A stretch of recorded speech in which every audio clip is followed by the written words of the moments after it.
Welcome Thank everyone you. for attending today. This is the Authentic Living membership group, and we have an open office once a month.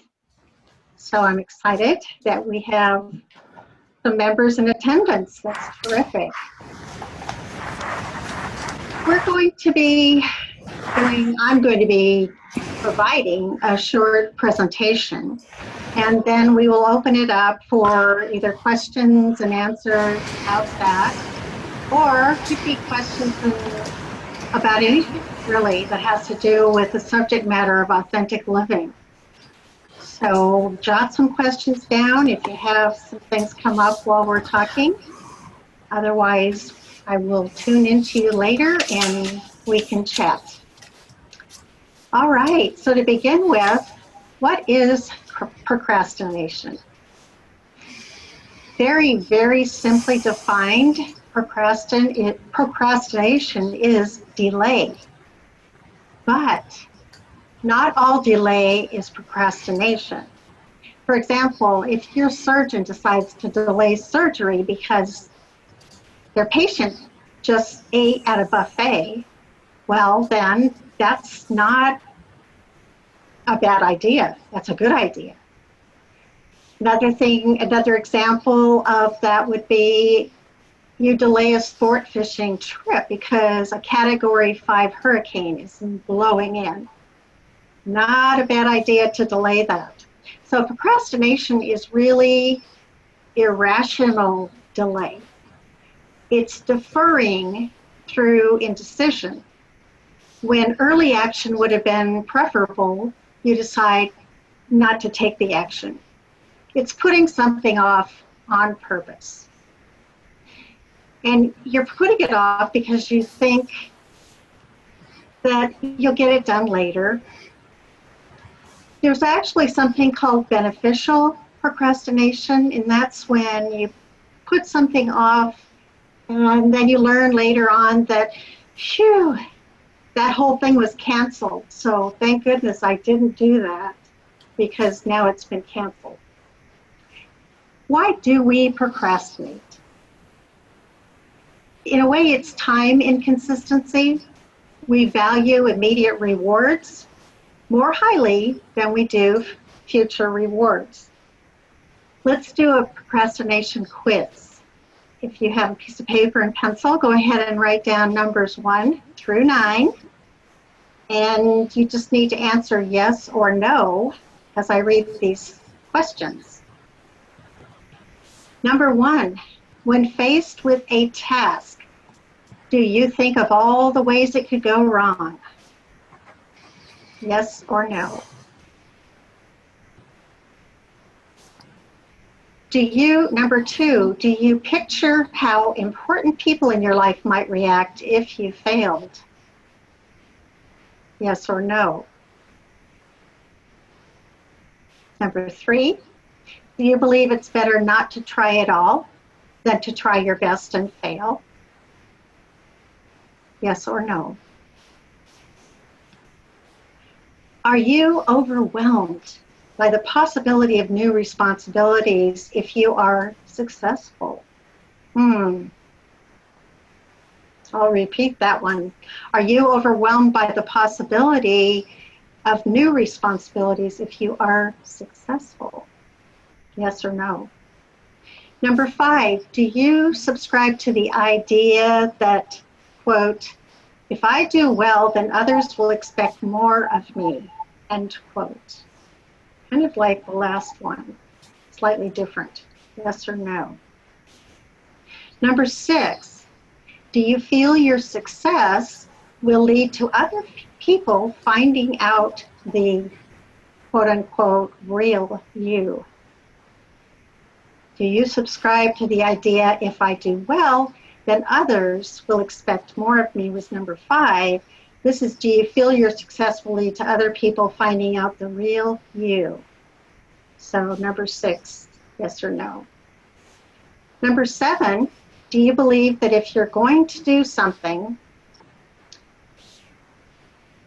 you should try to do it perfectly after all? Yes or no? Number 8, do you find it difficult to persist when things aren't going just right? Yes or no? And finally, number 9, would you rather avoid doing something than do it imperfectly? Yes or no? Would you rather avoid doing something than do it imperfectly? So how you answered may tell you a lot about why you might procrastinate. A yes response to the first 3 questions may mean you're fearing failure, and that's behind your procrastination. The thought of putting in the effort but still failing makes you anxious. So you choose to avoid and procrastinate instead. In this way, when your project fails, you can rationalize that it wasn't a true test of your abilities anyway. If only you'd had more time, you could have done it. On the flip side, a yes to questions 4 through 6 may mean that you fear success, not failure. Procrastination protects you from the higher expectations and greater responsibilities that may come from succeeding. Like those who procrastinate because they fear failure, you keep yourself safe from facing your true limits by avoiding challenges and putting things off. And last, if you identified with questions 7 through 9, perfectionism may underlie your avoidance.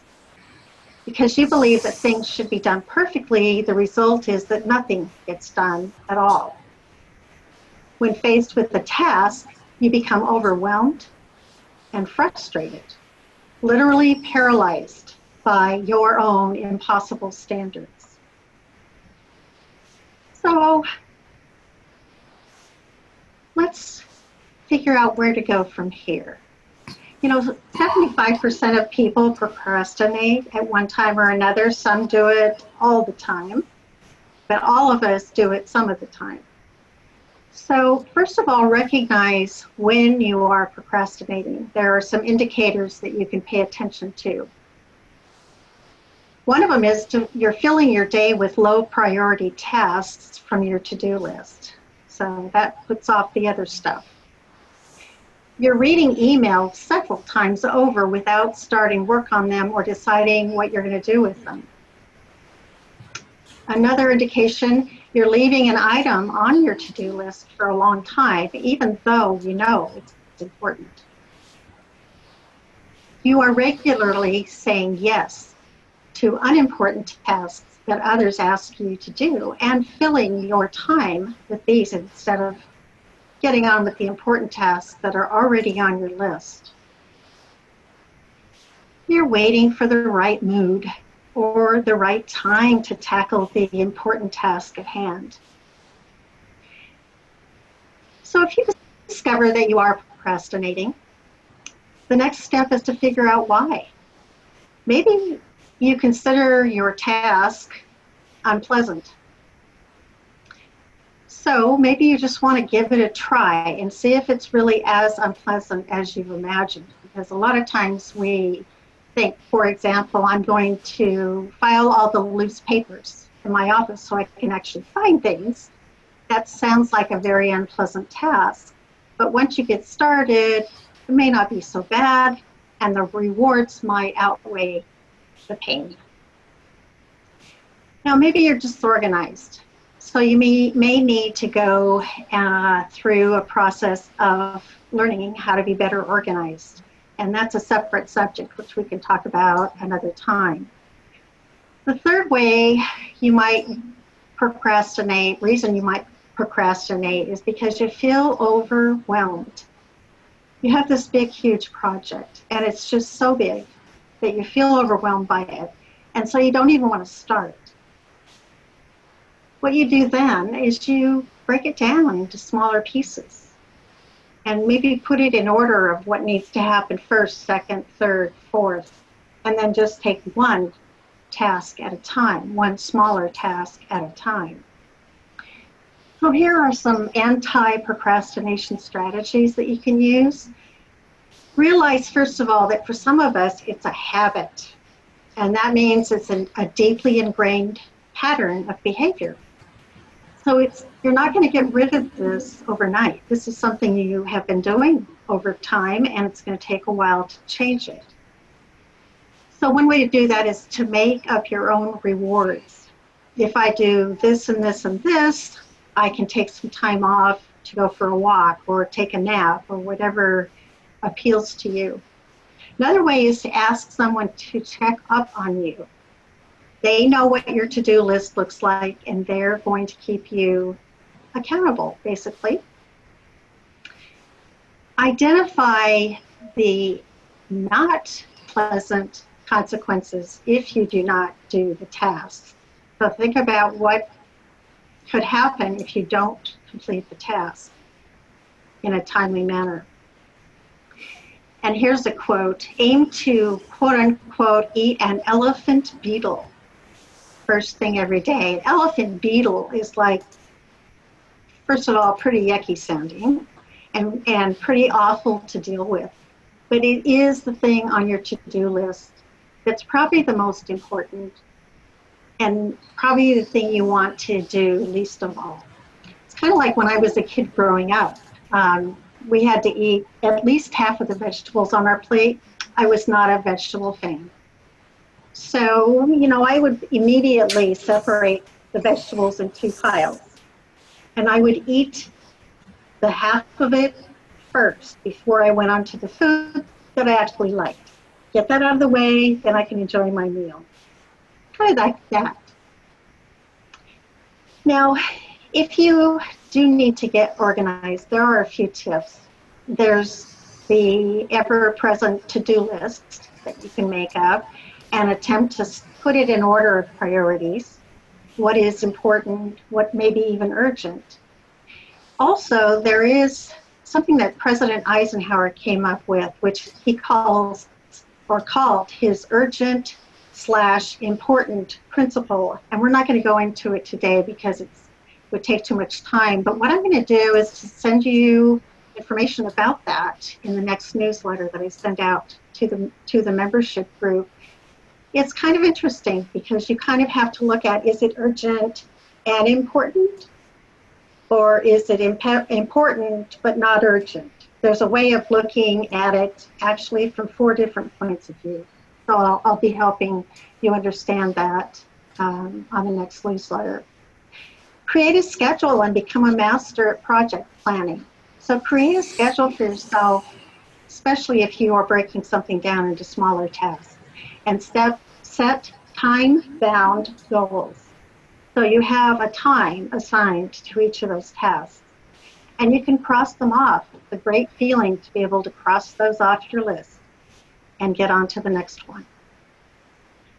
Reducing overwhelm, we talked about that, and it's the same kind of thing. You need to create an action plan and break a project into smaller, more manageable tasks.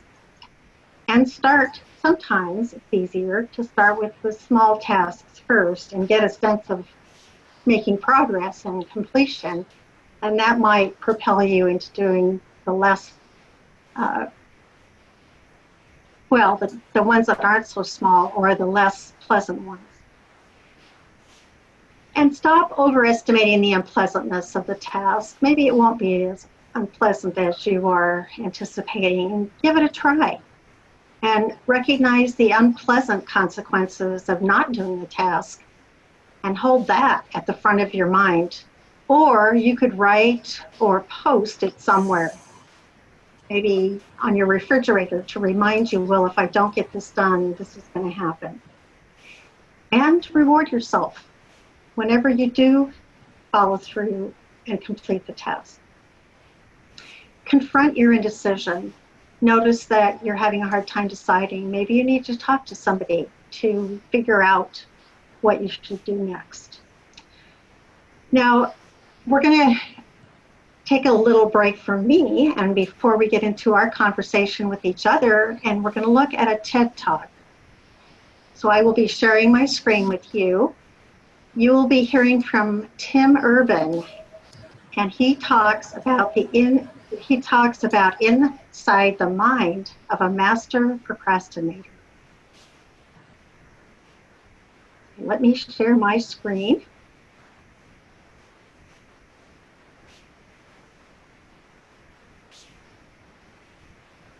Are you seeing my screen? Nope, not yet. Okay, I'll get there.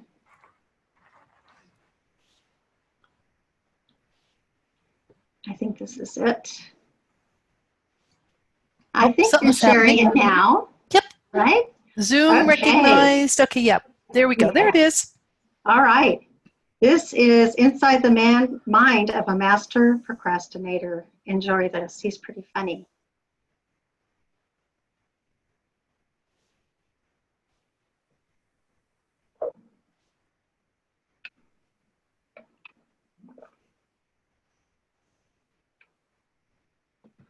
Oh, I don't have sound.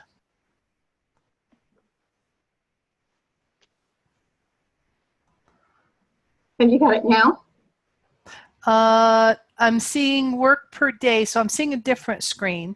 I'm seeing him, but I have no sound. Oh shoot. Have you figured that one out? No, because I just unplugged. Okay. Okay. All righty.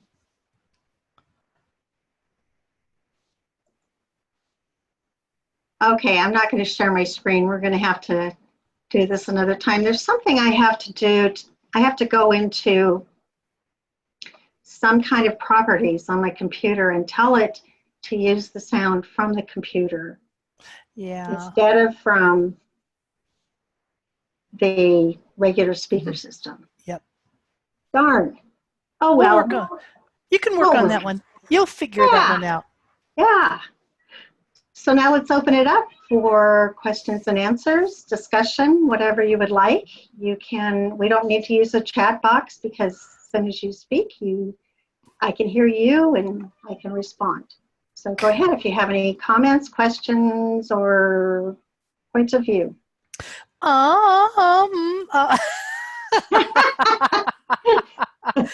The quiz was interesting. What I found in the quiz is many of the things that I answered no to, because almost all of them were no. I only answered yes to 4, 5, and 7, and 9 was. But I think 3 years ago I would have answered yes to just about all of them. So I can see where, again, these are philosophies, these are principles that I look at. You talked about the beneficial procrastination. So, the way I phrase it is active procrastination. And let's see, active procrastination is good. That's what you describe as beneficial, meaning that you just intuitively knew that you didn't have all the information and you needed to wait. And that was okay. And then, I forget the term of the other one. I always forget that. But active procrastination is good. And then the general procrastination is when we throw things up in front of us because we have a fear, and it's fear-based. Yeah, it's the irrational decision to delay. Yes. Right. Yep. And coming down to the fears of, the fear of success, being, a perfectionist is all that is another form of procrastination because you're afraid. And so you create this absolute need to, to have everything perfect, which prevents you from going forward. So right. But yes, it's and like you say, everybody is afflicted with it, and it's based in our fears, and getting around it is a real challenge. It absolutely is. They talk about face your fears, but sometimes it's not that easy. Just like drug addiction, it's not that easy.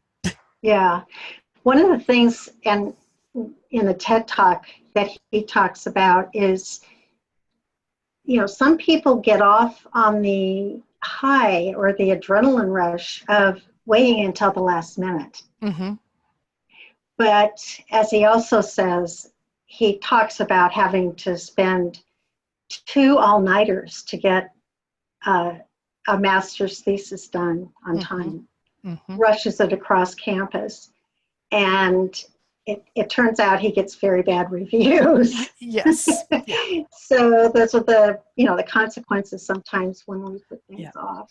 And I know people talk about that a lot. They're always like, "Oh, I do best under pressure." Are you sure about that? Yeah. And so they think they do best under pressure, and so that gives them the legitimate excuse to wait until the last minute because they do better under pressure. So what's your take? I mean, when I hear that, I'm like, actually, no, that's not true. You're just, again, you're a master procrastinator, and you have found a perfect excuse to wait until the last minute where you have more motivation to push yourself through the fear because you haven't a choice. You've eliminated all of your options. And so now you have to push through the fear. What would it feel like to be able to go through the fear without having to push through it? But when you hear people say that, what's your input? I think that, again, it's a habit that they're used to performing that way, doing things at the last minute.